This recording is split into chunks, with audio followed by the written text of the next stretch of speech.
সদ্গুরু, যোগীদের গভীর ধ্যানে ধ্যানমগ্ন থাকার বহু গল্প আমরা শুনেছি তারা বহু মাস ধরে খাবার ও জলের মতো বেঁচে থাকার ন্যূনতম সংসাধনগুলো ছাড়াই নাকি বেঁচে থাকেন। কিন্তু বিজ্ঞান বলে মানুষ জল ছাড়া 10 দিনের বেশি বাঁচতে পারে না। তো একটু ব্যাখ্যা করে বলবেন কিভাবে মেটাবলিজমের এরকম অবস্থায় পৌঁছানো যায়? এর জন্য আপনাকে চিরাচরিত যুক্তিবোধের একটু ঊর্ধ্বে যেতে হবে, কারণ এগুলো আপনার পাঠ্য বইতে নেই। এই পরশুদিনই একজন আমাকে মেসেজ পাঠালেন যোগা সেন্টার থেকে। ওখানে ধ্যানলিঙ্গা নামের একটি জিনিস আছে, এটা প্রায়শই হয়, কিন্তু এইবারে একজন বিদেশির সঙ্গে এটা হলো বলে আমাকে তারা মেসেজ করলেন একটু চিন্তিত হয়ে। তো ওই ভদ্রমহিলা ধ্যানলিঙ্গাতে গিয়ে বসেছিলেন সকাল 7টায়। সবাই 15 মিনিট করেই বসার সুযোগ পান, কারণ অনেক লোক আসেন, সবাইকে জায়গা দিতে হয়। ভদ্রমহিলা সকাল 7টার সময় ওখানে বসেছিলেন। উনি দুপুর 3টের আগে আর নড়েননি। কত ঘন্টা হলো? 3 প্লাস মোট 8 ঘন্টা তিনি একেবারে স্থির বসেছিলেন। টেরই পাননি যে অতক্ষণ বসেছিলেন। ভেবেছিলেন 15 মিনিটের জন্যই বসবেন। তাই তারা আমাকে একটা মেসেজ করলেন, সদ্গুরু এইরকম ব্যাপার, উনি নড়েননি, আমরা কি ওনাকে ডেকে তুলব? আমি বলেছিলাম ওকে ছেড়ে দিন, অসুবিধা নেই। এইরকম অনেকবারই হয়েছে। একবার কি হয়েছিল, আমি বসেছিলাম অনেক বছর আগে। তখন এইরকমটা আমার কাছেও নতুন ছিল। আমি ভেবেছিলাম আমি গিয়ে 20-25 মিনিটের জন্য বসব।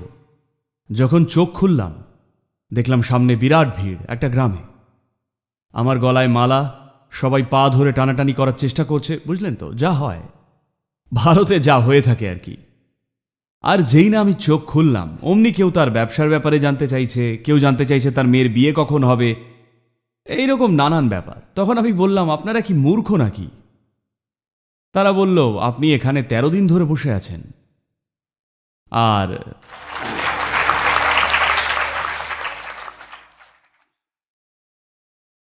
তো দেহতন্ত্রে কি হয় সেটাই জিজ্ঞেস করছিলেন। দেখুন, এখন আমি কথা বলছি, যদি আমার পালস চেক করেন দেখবেন ওই 55 বা 58 কাছাকাছি হবে। শুধু যদি চুপচাপ বসি তাহলে দেখবেন 40-এরও নিচে। যদি শুধু বসে থাকি আর কিছু করি, কোনো রকম কথাবার্তা বা নড়াচড়া না করে যদি শুধুই বসি, তাহলে 40-এরও নিচে পাবেন। মানে একেবারে আরামে রয়েছেন। দেহের ভেতরে যেহেতু অকারণে কোনো সংঘর্ষ সৃষ্টি হচ্ছে না, তাই যে পরিমাণ শক্তি খরচ হচ্ছে সেটাও খুব কম। আপনারা সবাই তো মেডিকেল স্টুডেন্ট, তাই নিশ্চয়ই জানেন যে আমাদের মোট শক্তির 20% আমাদের মস্তিষ্কই খরচ করে। যদিও এর ওজন বড় জোর মাত্র 1.5 পাউন্ড। তো দেহের এই ছোট অংশটা একাই খাচ্ছে 20% শক্তি। সেই তুলনায় এত বড় দেহটা খাচ্ছে 80%। যদি ওজনের নিরিখে দুটো তুলনা করেন, কত? 50 গুণ বেশি, তো আরও বেশি। তো আপনাকে বুঝতে হবে, মনকে একটা নির্দিষ্টভাবে যদি রাখেন, তাহলে যে পরিমাণ শক্তি আপনার বাঁচে সেটা কিন্তু বিরাট। কারণ আপনি অযথা অকারণে অনবরত শক্তির যে খরচ করে চলা সেটা করছেন না। এটা সব সিস্টেমেই প্রযোজ্য।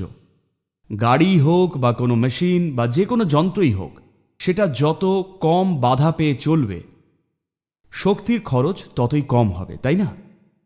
যেখানেই প্রচুর বাধা বা ঘর্ষণ থাকবে, সেখানেই প্রচুর শক্তি খরচ হবে। তাই দেহের স্তরে বা মনের স্তরে শক্তির নিরিখে যদি নিজের দেহতন্ত্রকে বাধাহীনভাবে চলতে দিতে পারেন, তাহলে মেটাবলিজম কমবে আর আপনিও খুব কার্যকরী হবেন। কারণ কাজ বাড়াতে গেলে দেখবেন হাতেও বিপুল পরিমাণ এনার্জি বা শক্তি রয়েছে। যখন কাজ কম করেন শক্তিটা জমা থাকে, কিন্তু এই মুহূর্তে বেশিরভাগ মানুষের শক্তির যে ভান্ডার সেটা খুবই কম। তাদের যদি প্রচুর কাজ দিয়ে দেন তাহলে তারা হাঁপিয়ে উঠবে। তাদের কোনো কাজ না থাকলেও আবার পাগল পাগল করবেন। কিছু করার না থাকলে ছটফট করেন কিনা? তো এই অবস্থায় মেটাবলিজম কমবে না। এখন যা কিছুই খান তা মেটাবলিজমকে শুধুই বাড়ায়, কারণ আপনার শক্তির খরচের হারও বেশি বলেই। আমরা 3 দিনে আমরা আপনাকে একটা সরল ধ্যান শেখাতে পারি।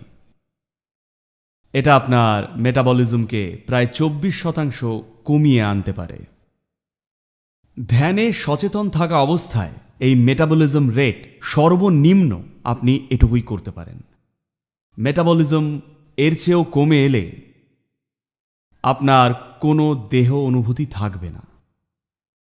যদি এখানে বসেন, কোনো দেহবোধই থাকবে না। একজন যোগী এই অবস্থাতেই বসে থাকেন।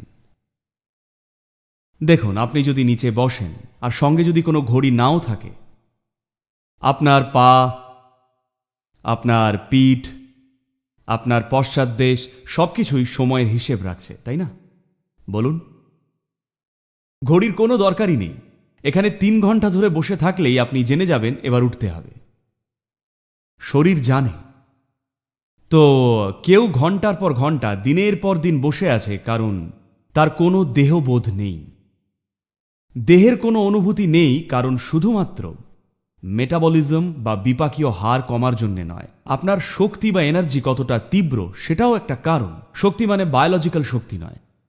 শক্তির আরেকটা মাত্রা সম্পূর্ণ তীব্র হলে, একবার শরীর জুড়ে সেটা ছড়িয়ে পড়লে আপনার আর দেহবোধই থাকে না। আমি কোনো প্রোগ্রামে গেলে 10 ঘন্টা 12 ঘন্টা একমাত্র আমি যে প্রতিনিয়ত জল খায়, কিন্তু আবার একমাত্র আমি যে বাথরুমে যাই না, একমাত্র আমি কোনো ব্রেক নিই না। বাকিরা কিন্তু সবাই 2 ঘন্টা অন্তর অন্তর ব্রেক নিয়ে আবার ফিরে আসে।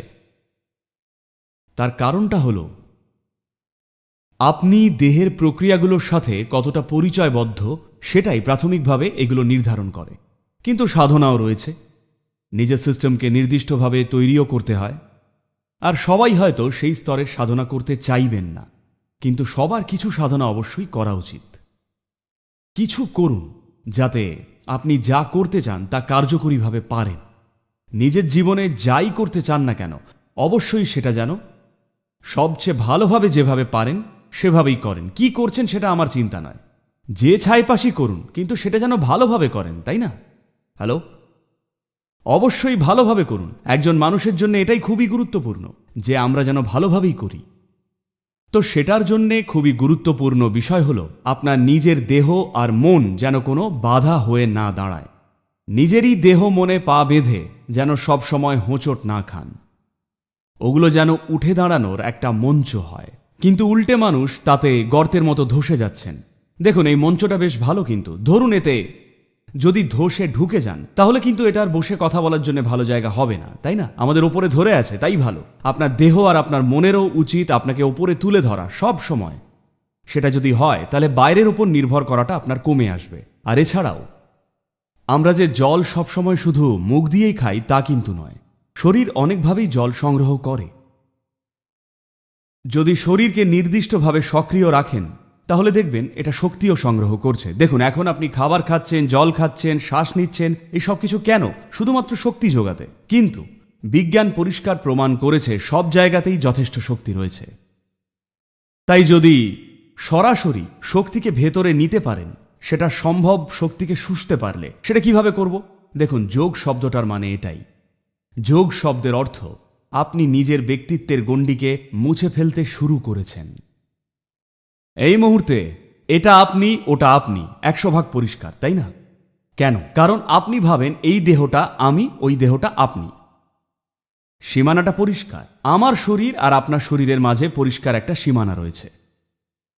আমার আর আপনার মনেরও বেশিরভাগটাতেই একটা সীমানা রয়েছে। অল্প স্বল্প কিছু জায়গায় হয়তো আমরা একটু এক হয়ে যাই, কিন্তু আমার প্রাণ আর আপনার প্রাণ বলে কিছুই নেই।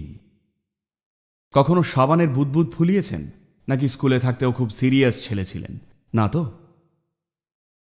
কখনো বুদবুদ ফুলিয়েছেন? ধরা যাক এখানে বসে আমরা বুদবুদ বানালাম। আপনার বুদবুদ ওইটুকু, আমার বুদবুদ এত বড়। এখন আমি বলি এইটা আমার বুদবুদ, ওই ছোট্টটা আপনার। এটা আমার বুদবুদ। পুপ, ফেটে গেল। এইবার কিন্তু আর বলি না এইটা আমার বাতাস, ওটা আপনার বাতাস। প্রাণও ঠিক এইরকমই। গোটা মহাবিশ্বটা জীবন্ত। কিছুটা প্রাণ আপনি ধরেছেন, কিছুটা আমি। কতটা প্রাণ ধারণ করেছেন সেটাই আপনার জীবনের গুণমান ও তাৎপর্য ঠিক করবে। আমি চাই আপনারা এটা পরিষ্কারভাবে বুঝুন। কতটা জীবন আপনার মধ্যে সেটাই কিন্তু নির্ধারণ করবে আপনার হয়তো ইয়াব বড় একটা মাথা, আপনার হয়তো বিশাল বুদ্ধি, আপনার হয়তো প্রচুর জ্ঞান, কিন্তু তবুও তাৎপর্যপূর্ণ জীবন আপনি বাঁচবেন না। শুধুই প্রচুর প্রাণ ধারণ করলে, যদি একটা বড় বুদ্বুদ হন, তবেই তার গুরুত্ব আছে। আপনার বড় একটা শরীর থাকলে অন্যেরা দেখে হয়তো বলবে উনি ইয়াব বড়, কিন্তু ভেতরে আপনার অনুভবটা তেমন হবে না। বিরাট বুদ্ধিমান হলে লোকে হয়তো বলবে আপনি খুব চালাক, কিন্তু নিজের ভেতরে জীবনের অভিজ্ঞতাটা তাৎপর্যপূর্ণ হবে না। শুধুমাত্র ভেতরে প্রচুর পরিমাণে জীবন ধারণ করলেই, তখন যদি এখানে বসেন, এমনি কিছু না করেও যদি এখানে বসেন, সেটাও চমৎকার। যখন এইরকম হবে, তখন চোখ খুললেন নাকি বন্ধ করলেন, কিছু করলেন বা না করলেন, সেটা আপনার জীবনে কোনো পার্থক্যই আনবে না। একমাত্র এইরকম হলেই আপনি জগতে নিজের স্বার্থে চলবেন না। কারণ যখন আপনি কি করেন বা কি করেন না, আপনার সঙ্গে কি হলো বা হলো না, সেটা আপনার জীবনের গুণমান নির্ধারণ করে না। একমাত্র তখনই কিন্তু আপনাকে আমরা বিশ্বাস করতে পারি, তাই না? না হলে কে বলতে পারে সার্জারি কেন করছেন? এরকম প্রশ্ন কিন্তু ওঠেই, তাই না? একটা হাসির গল্প বলবো। একটা লোক সার্জারি করাতে গেলেন, ওনার সার্জারির দরকার, তাই তিনি এক ডাক্তারের কাছে গেলেন। জায়গাটা আমেরিকায়, তাই ডাক্তার বললেন আপনার পড়বে $36,000। তখন তিনি বললেন, ডাক্তারবাবু এত টাকা তো দিতে পারবো না, আমার যে ইন্স্যুরেন্স নেই। তখন ডাক্তার বললেন চিন্তা করবেন না, আপনি মাসে 3,000 করে দিন। তখন রুগী বললেন কিন্তু সেটা তো ওই গাড়ি কেনার মতো হবে, গাড়ি কেনার সময় খেপে খেপে এভাবেই পেমেন্ট করি। ডাক্তার হেসে বললেন ঠিক ধরেছেন, আমি সত্যিই গাড়ি কিনছি।